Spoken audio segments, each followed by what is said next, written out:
ကြာစံကြောကိုလေဒီတစ်ခေါက်မှာတော့အဆန်ကြာစံနဲ့မစားချင်တာနဲ့ပဲကြာစံလေးနဲ့ကြောစားထားပါတယ်။တီးရွက်အနေနဲ့ဂေါ်ဘီခါကျဲဦးနဲ့ကော်တကားညုံလေးတွေကိုထည့်ပါမယ်။ပဲကြာစံတုပ်ကိုလည်းရေစိမ်ထားလိုက်မယ်။ငုံဦးလေးတွေကိုလည်းပြုတ်ထားလိုက်မယ်။ချက်မြစ်ချက်သေးလေးတွေကိုလည်းပြုတ်ထားလိုက်ပါမယ်ရှင်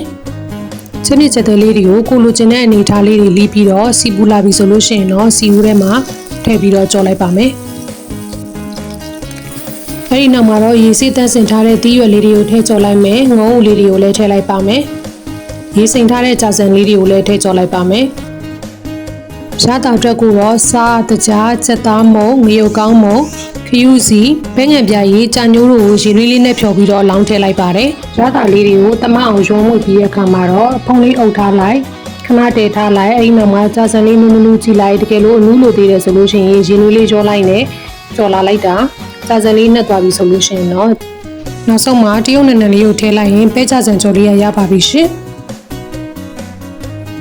ကြာစံကြော်နဲ့တွဲစားဖို့ဂေါ်ဘီချင်းလေးကိုတော့ရှက်လက်ကရေးတကြားတို့နဲ့ချိုချိုချင်းချင်းလေးနဲ့ထားလိုက်ပါတယ်။ယူသီးချင်းလေးကလည်းတစ်ပိုင်းလောက်စားလိုက်တာနဲ့ရှူရှဲပွင့်ထွက်နေရောပဲ။မြည်ကြည့်လိုက်တဲ့အချိန်မှာပဲကြာစံကြော်လေးကအီတုံတုံလေးနဲ့အနံလေးမှုေးပြီးတော့အရန်ကိုစားလို့ကောင်းပါတယ်။ချက်ပြီးဆိုတော့နဲ့မိဖို့ဘွားနေချပြီးတော့ပူပူလောလောပဲနဲ့တိတ်လုံးဝိုင်းစားလိုက်ကြတာကြာစံကြော်တို့ကခဏလေးနဲ့တက်ခင်းနဲ့ကုန်သွားပါရောရှင်။